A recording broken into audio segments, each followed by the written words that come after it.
I was invited to my close friend's wedding as her maid of honor, but after we put on the bridesmaid dresses and she saw how I looked, she asked me to step down because I would steal the spotlight from her. I'm furious and don't want to attend anymore, but my mom and stepdad said I should still be there for her. Posted by you/rightnose8825. Throwaway because I don't want anyone in my friend group to find this, obviously.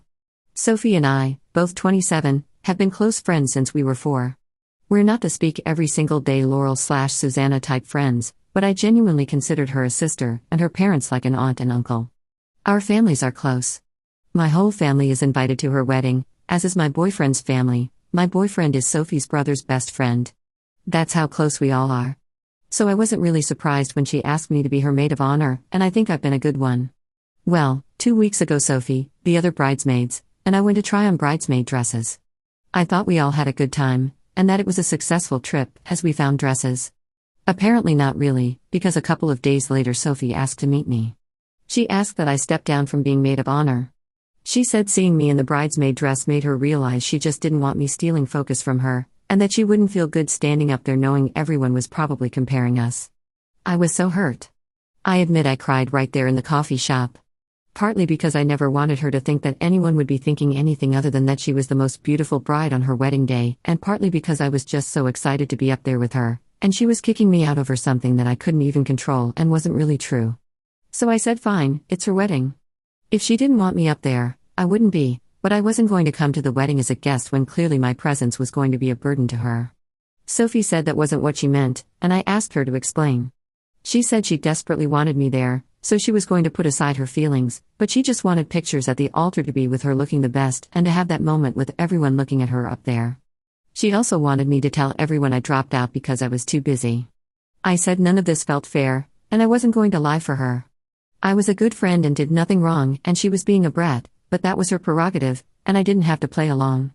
I told my boyfriend about this, who was pretty horrified, and agreed that if I didn't want to go, I shouldn't, although he still is because he's friends with the groom. But my mom and stepdad think I would be the jerk if I didn't go.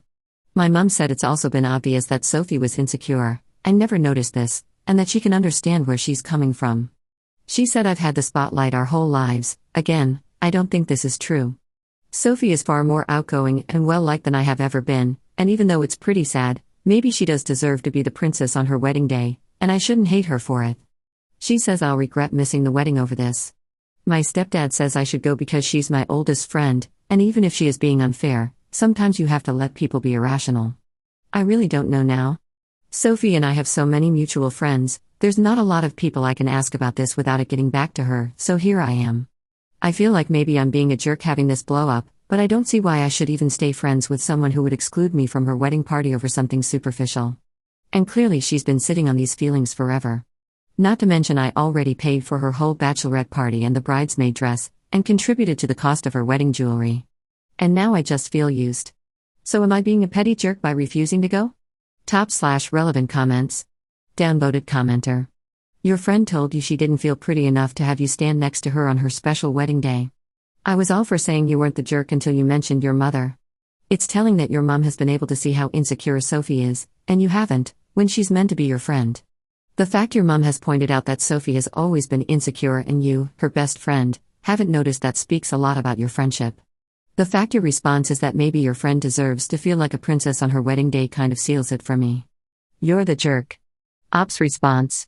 I meant princess, like maybe she deserves to have her cake and eat it. And yes, it's a maybe, because I've never thought getting married means you get to treat the people you love like crap. Downvoted commenter. However, your friend is obviously insecure. I just think the fact you've never noticed how insecure your friend is, or the fact that you're always in the spotlight and that your mom has noticed this and you haven't, speaks volumes about how well you treat your friend. If you were as great friends as you claim to be, this probably wouldn't come as a surprise, or it would be a mood issue, as you'd support your friend and she wouldn't have this insecurity with you. If you honestly can't see what she's told you, what your own mom has been able to see throughout the whole of your friendship, then it begs the question how good a friend you are to her. Edit to add, my partners just pointed out that you're right. You shouldn't go to the wedding. Only people who unconditionally love and support the bride and or groom should be at their wedding, and it doesn't sound like your love is unconditional. Op's response. The spotlight she's referring to is specifically male attention, and I guess looks-based attention generally from people we meet. And yes, I'm aware of that, But that's not what I consider to be spotlight, or not the be-all and end-all, anyway. Sure, I get approached more by men. But Sophie was always the one with more friends, better grades, the person teachers actually liked. She was in clubs and well-known. I considered all that to even out, or even swing in her favor, honestly. But yeah, it's true I never realized that the male/looks attention thing bothered her that much. But to be fair, mothers do pick up on things about your friendships when you're younger that sometimes you don't. Sophie never let on that this one thing bugged her to this extent. Commenter 2. Not the jerk. Her decision shows she's not actually your friend. Friends don't actually care if you're prettier than them. And honestly, I think your boyfriend sucks for still going. He should stand by you. His friend's fiancé disrespected you. He should see they are a unit, and realize you two are a unit. If one of them hurts you, it should hurt him. Anyone who tells you to swallow disrespect cares more about their peace than your well-being. Op's response. Well, he said, should I also not go? And I was like, no, let's not become those people, it's not a boycott. If I didn't want him to go, he wouldn't, but if he didn't, then Sophie's brother would know why, and then it would become a whole big thing. Plus, then his sister, who is also my friend, would feel like she shouldn't go, and I just didn't want to start the domino effect. Especially since I don't even know if I intend to tell anyone why I'm not going.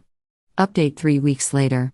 So I don't know if anyone wanted an update, but the situation has somewhat concluded now, and I thought I would provide some closure. Firstly, some digging was done by my boyfriend and myself, and we think we found the roots of the issue. A couple of months ago, my boyfriend, Sophie's brother, the groom, and Sophie were out for drinks. I remember this night, I had an event for another friend and couldn't go. Over drinks, the groom apparently asked when my boyfriend was going to propose to me, and my boyfriend said probably sometime next year. Groom then made a comment to the effect of why would you wait that long, she's perfect. Now, according to both my boyfriend and Sophie's brother, Sophie was really mad about this because groom waited several years to propose to her. She's been bringing it up to him regularly since. Obviously, we all assume he meant perfect for you, not literally perfect, but Sophie appears to be taking it personally. The second thing is that my mother did a little gentle probing, and it turns out that at the bridesmaid fitting, Sophie's mum told Sophie that she should have chosen a dress that wasn't going to make me look better than her. I don't think she said it like that to Sophie, this is just how she relayed it to my mum, and draw attention. According to Sophie's mum, her aunt and cousin said the same thing, and I guess one of them ganged up on her about it. She also has been on Sophie about a pre-wedding diet. So it seems like these two things got blown out of proportion and ended up in Sophie's request that I not be maid of honor. I ended up deciding not to speak to Sophie about any of this. She's planning her wedding, she should enjoy this time. I don't want to make this about me or our friendship. And if I'm being totally honest, I was kind of done with the friendship after the initial conversation. I wanted to know the reasons for my own peace of mind, but the truth is, nothing was going to change the fact that she took her feelings out on me, who only ever wanted to support her. None of these things came from me or had anything to do with me, but she chose to take a wrecking ball to a 20-year friendship rather than confront the people who upset her. I can't wrap my head around that, and I'm not going to try going forward. That being said, I decided to go to the wedding as my boyfriend's plus one, essentially, just for closure to this entire mess. Now that I've calmed down, I really don't feel any particular way about going. I'll eat, I'll drink, I'll clap, and Sophie will just be the wife of my boyfriend's friend from now on, I guess. I haven't told anyone why I'm not maid of honor, I just said in the group chat that it was for personal reasons, and everyone can speculate. Once the wedding is over, I'll tell our mutual friends the truth, and they can do with that info what they will. Sophie has reached out since to talk, but I sent her a message telling her that I'll be at the wedding as a guest and that I hope she enjoys this time in her life and wishing her the best, and haven't been replying to anything else. It surprised me how quickly I've reached the numbness of just not caring anymore, but that's where I'm at. I genuinely wish her the best, but I just have zero interest in being part of her life anymore. I just can't see her or anything about our friendship the same way anymore. So, that's that. I don't really know what else to include. If anyone has anything else to ask that I've missed, feel free to ask. Thank you to everyone who commented. Top/relevant comments. Commenter. The fiancé could have realized his own mistake in delaying his proposal and is advising his friend not to do the same. Sophie may just be very emotional and stressed with the wedding, so you've done the right thing by giving her space. I do wonder if she is also recognizing that she overreacted and now wants to make amends before the wedding? You know her best though after 2 decades of friendship. It's really hard losing a friend over silly drama though. I'm sorry, Op. Op's response. I had also known my boyfriend for over a decade before we got together. It's not like we started from scratch, and we both went into it knowing we thought we were going to get married. So it's not the same situation at all, and I don't think it's at all relevant to Sophie's relationship. I know she is trying to salvage the friendship by reaching out, but it's like all my feelings have evaporated. I don't feel like there's anything I want to say or share with her.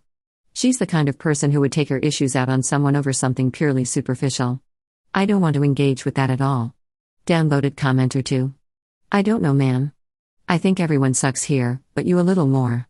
People encouraging you and saying they've dropped friends for less are also not being good friends. This is classic I'm too pretty to be considered for this, and that's really much worse than being disrespected for being ugly type of crap. I hope you live your life well, and I hope Sophie too lives better without you and hers. The fact that, despite being like sisters, you never noticed a single insecurity of hers shows that Sophie isn't missing out on anything good in the long run. She has nasty family, but not very understanding friends either. All in all, not the jerk for being a charitable friend by bowing out of her life, since you don't seem to be cut out for anything other than massaging your own ego. Ops response. It's not that I never noticed she has insecurities. Everybody has insecurities. I just never thought her insecurities were focused on me in comparison. I don't take my feelings out on other people, and I'm not a punching bag for people to do the same to me. And mind you, all this stuff I found out about? None of that is things she ever bothered to tell me or explain to me. She never tried to let me into what she was feeling or gave me the chance to be understanding. She just presented it like, sorry, you're just not good enough anymore, as if it was my fault. Again, I just don't have anywhere to go from there. Someone who does that isn't someone I want to share my life with. That's not to do with my ego, that has to do with keeping my associations positive. I really do hope her life is better without me in it. At least then this was all worth it. I hope in the long run we both end up happy. Commenter 3. I think Op is technically in the right, but there was a more compassionate resolution, and Op needs therapy, possibly for attachment issues. I say this as someone who sees a lot of myself in Op. Most people would agonize about dropping a lifetime friendship, but she said all her feelings disappeared after that first conversation. That's not how normal people work emotionally. Op's response. I don't have attachment issues, and I've had therapy in my life. I'm not agonizing about dropping the friendship because I don't linger on people who treat me badly. I'm sure I will grieve the friendship in time, but it was over the second she persecuted me for something I didn't even do. What are we supposed to talk about now? She didn't want me involved in the most important day of her life over my face. That's always going to be the undercurrent of every conversation we have. I have enough going on in my life without wondering if someone I'm supposed to trust is secretly judging, comparing, or resenting me. That's not a friend. That type of relationship is completely useless to me. I have acquaintances for that. It doesn't mean I won't miss her or that I'm some kind of emotionless droid. I just know what I deserve, and I force myself not to settle for less. Commenter 4. Info, your initial post ended with you saying that you had already paid for a bunch of stuff because you were maid of honor. Did she offer to reimburse you for that? Do you think she waited to drop you from maid of honor until after you spent the money? Good for you for looking out for yourself. Op's response. She didn't offer, and I didn't ask. I really don't care about the money enough to keep talking to her. I don't think she dropped me when she did because of the money. I do believe it was a coincidence. And she would probably make a plan to pay me back if I bugged her about it, but I paid for those things for someone I loved at the time. I don't want to take away from her experience just because I can.